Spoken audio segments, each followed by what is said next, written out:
Hello Moverbase users! Today we are doing another tutorial video to talk about some of Moverbase's new functions.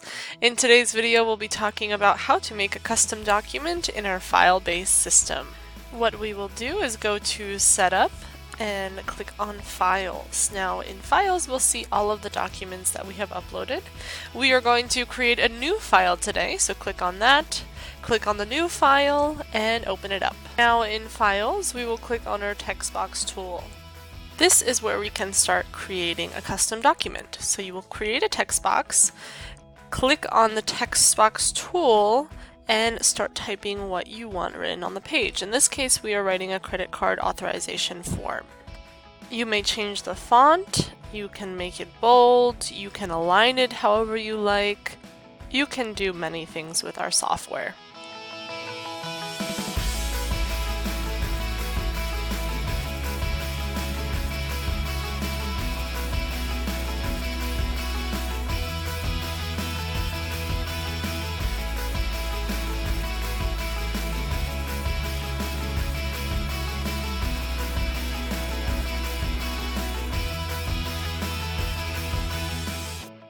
Let's say you want to create a text box with multiple lines.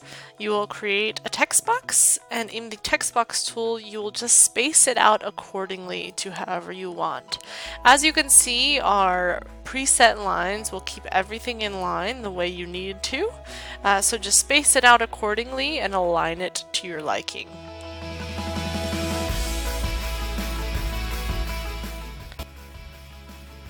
Next we will create lines, so you'll use the line tool and to draw a line individually.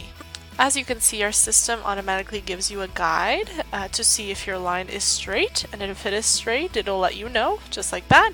You can copy this line using some key shortcuts. In this case we are using Control and clicking on the line. That will automatically copy the line so that you can drag it down and make as many lines as you please. You can then copy all of the lines and use the alignment tool to make sure they are in line. If you would like to create more lines in equal distances, there's a tool for that as well. And you can just manipulate it to whatever you need for your document. Once you complete these edits, you want to save. And I will show you what your completed document can look like. So this is a document that I made. From this point, you can then put in text box tools where you can automatically fill information if that's the type of document you have. You can also add more text box tools so that you can fill them in online, and all of this documentation can be done online without paperwork. This really facilitates the process of having paperwork and digitizing your documents. Thanks so much for watching this video. We hope you enjoyed.